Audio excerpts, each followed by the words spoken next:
The making of a Prime Minister.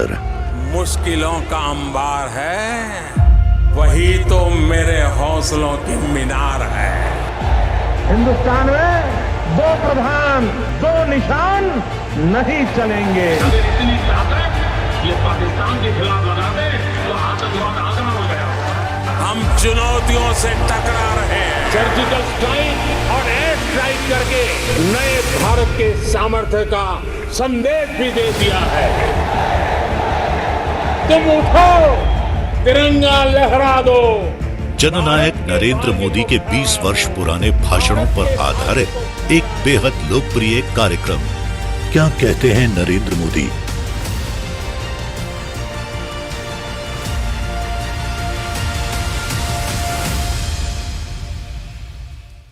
नमस्कार, मैं हूं आपके साथ मीमांसा मलिक। हमारे खास प्रोग्राम क्या कहते हैं नरेंद्र मोदी में आज हम आपको सुनवाएंगे पीएम मोदी का वो भाषण जो उन्होंने आज राज्यसभा में राष्ट्रपति के अभिभाषण पर चर्चा के जवाब में दिया। इस दौरान विपक्ष के आरोपों का जवाब देते हुए पीएम मोदी ने विपक्ष पर कई तीखे प्रहार किए। आदरणीय सभापति जी, ये सदन राज्यों का सदन है। बीते दशकों में अनेक बुद्धिजीवियों ने इस सदन से देश को दिशा दी है, देश का मार्गदर्शन किया है। इस सदन में अनेक साथी ऐसे हैं जो अपने व्यक्तिगत जीवन में भी बहुत कुछ सिद्धियां प्राप्त की हुई हैं। अपने व्यक्तिगत जीवन में बहुत बड़े काम भी किए हुए हैं और इसलिए इस सदन में जो भी बात होती है उस बात को देश बहुत गंभीरता से सुनता है और देश उसे बहुत गंभीरता से लेता है। लेकिन आदरणीय सभापति जी, ये भी दुर्भाग्यपूर्ण है, इतने महत्वपूर्ण सदन में कुछ लोगों का व्यवहार, कुछ लोगों की वाणी न सिर्फ सदन को लेकिन देश को निराश करने वाली रही।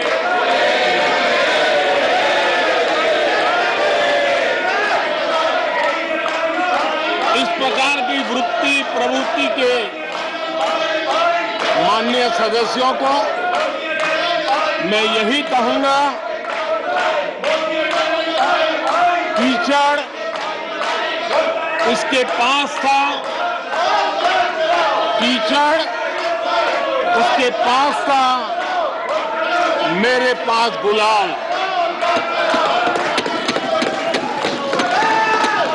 कीचड़ उसके पास था, मेरे पास गुलाल। जो भी जिसके पास था उसने दिया उछाल।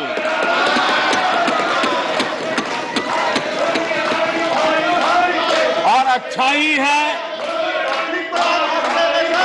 जितना कीचड़ उछालोगे कमल उतना ही ज्यादा खिलेगा।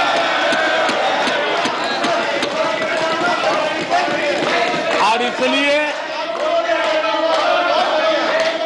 कमल खिलाने में आपका प्रत्यक्ष परोक्ष जो भी योगदान है, इसके लिए मैं उनका भी आभार व्यक्त करता हूं। आदरणीय सभापति जी, मैं बहुत आश्चर्य होता है कि चलो भाई, हमसे कभी छूट जाता होगा नेहरू जी का नाम और छूट जाता होता होगा, हम ठीक भी कर लेंगे क्योंकि वो देश के पहले प्रधानमंत्री थे। लेकिन मुझे ये समझ नहीं आता है कि उनकी पीढ़ी का कोई व्यक्ति नेहरू सरनेम रखने से डरता क्यों है।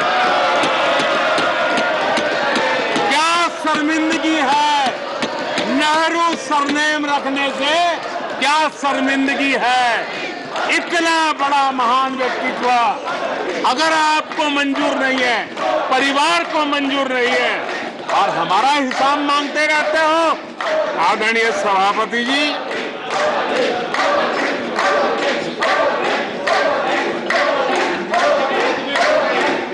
कुछ लोगों को समझना होगा, ये सदियों पुराना देश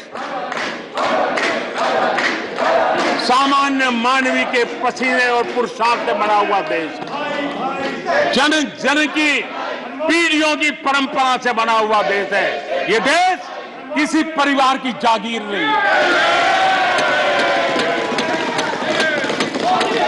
हमने मेजर ध्यानचंद जी का नाम पर खेल रत्न का पुरस्कार कर दिया।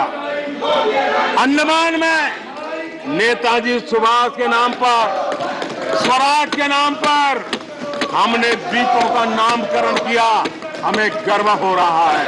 नेताजी सुभाष बोस के योगदान के लिए देश गर्व करता है, हम गर्व करते हैं। इतना ही नहीं, जो लोग आए दिन हमारे देश की सेना को नीचा दिखाने का मौका नहीं छोड़ते, हमने इन द्वीपों को परमवीर चक्र प्राप्त करने वाले सेनानियों के नाम कर दिया। आने वाली सदियों तक कोई हिमालय की चोटी एक एवरेस्ट व्यक्ति के नाम पर एवरेस्ट बन गई। मेरे द्वीप समूह मेरे परमवीर चक्र विजेता मेरे देश के सेनानियों के नाम कर दिया। ये हमारी श्रद्धा है, ये हमारी भक्ति है और उसको लेकर के हम चलते हैं। आदरणीय और इससे आपको तकलीफ है और तकलीफ व्यक्त भी हो रही है। हर एक की तकलीफ व्यक्त करने के रास्ते अलग होंगे। हमारा रास्ता है सकारात्मक। कभी कभी अब ये सदन है, एक प्रकार से राज्यों का महात्मा है, हम पर ऐसे भी आरोप लगाए जाते हैं कि हम राज्यों को परेशान करते हैं। आदरणीय सभापति जी, मैं लंबे अरसे तक राज्य का मुख्यमंत्री रह करके आया हूं। फेडरलिज्म का क्या महत्व होता है वो भली भांति समझता है, उसको जी करके आया हूं और इसलिए हमने कोऑपरेटिव कॉम्पिटिटिव फेडरलिज्म पर बल दिया है। आओ हम पर्दा करें, हम आगे बढ़े, हम सहयोग करें, हम आगे बढ़े, उस दिशा में हम चले हैं।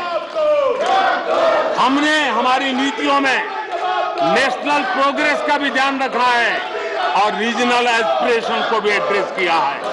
National progress and regional aspiration, इसका परफेक्ट कॉम्बिनेशन हमारी नीतियों में दिखा है, क्योंकि हम सब मिलकर के 2047 तक एक विकसित भारत का सपना पूरा करने के लिए चल पड़े हैं। लेकिन जो लोग आज विपक्ष में बैठे हैं, उन्होंने तो राज्यों के अधिकारों की धज्जियां उड़ा दी। जरा मैं कच्चा चिट्ठा आज खोलना चाहता हूं।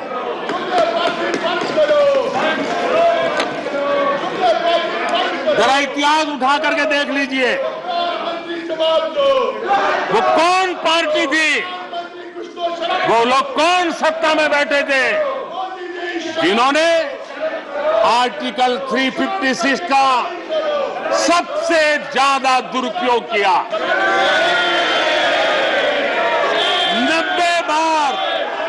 90 बार चुनी हुई सरकारों को गिरा दिया। कौन है वो? कौन है जिन्होंने किया?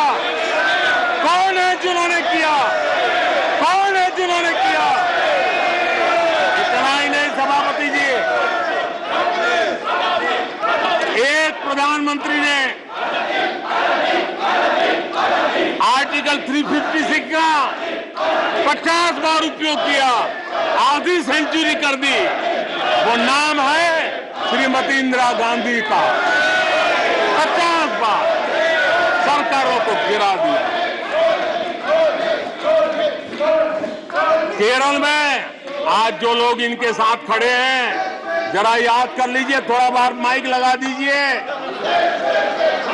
केरल में वामपंथी सरकार चुनी गई, जिसे पंडित नेहरू पसंद नहीं करते थे।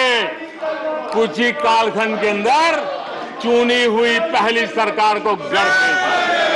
आज आप वहां खड़े हैं, आपके साथ क्या हुआ था जरा याद कीजिए।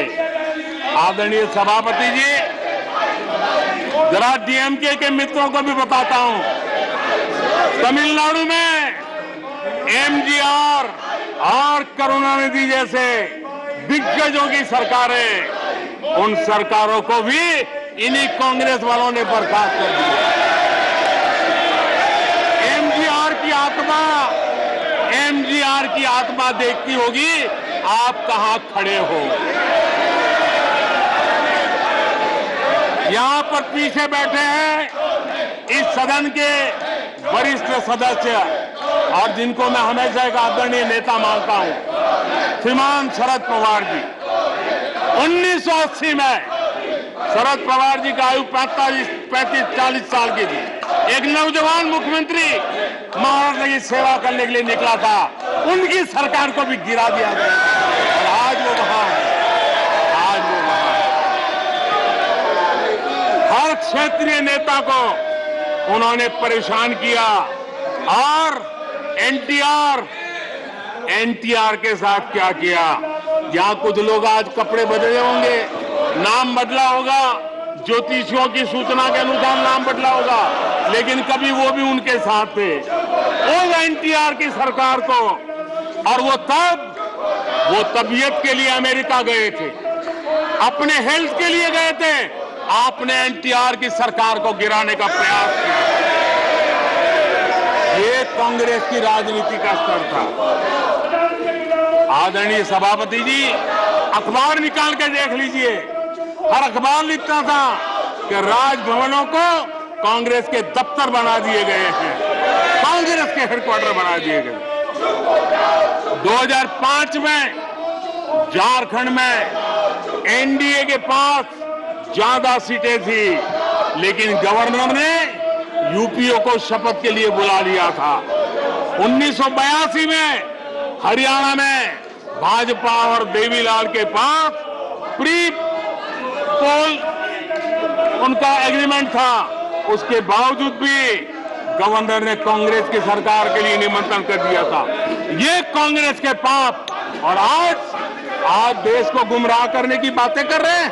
आदरणीय सभापति जी, मैं इस बात को जानना चाहता हूं, मैं एक गंभीर विषय की ओर अब ध्यान देना भी चाहता हूं। महत्वपूर्ण विषयों को मैंने स्पर्श किया है और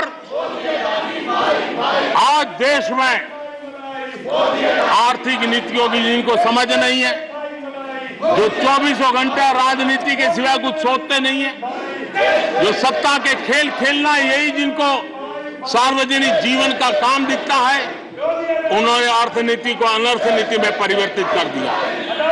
मैं उनको चेतावनी देना चाहता हूं और मैं इस सदन की गंभीरता के साथ उनसे कहना चाहता हूं कि अपने रिस्पेक्टिव स्टेट को जाके समझाएं कि ये गलत रास्ते पर न चले जाएं। हम हमारे पड़ोस के देशों का हाल देख रहे हैं कि वहां पर क्या हाल हुआ है, अनाप शनाप कर्ज लेकर के किस प्रकार के देशों को डुबो दिए गए। The making of a Prime Minister. मुश्किलों का अंबार है, वही तो मेरे हौसलों की मीनार है। हिंदुस्तान में दो प्रधान, दो निशान नहीं चलेंगे। अगर इतनी ताकत ये पाकिस्तान के खिलाफ लगा दे तो आतंकवाद आसान हो गया।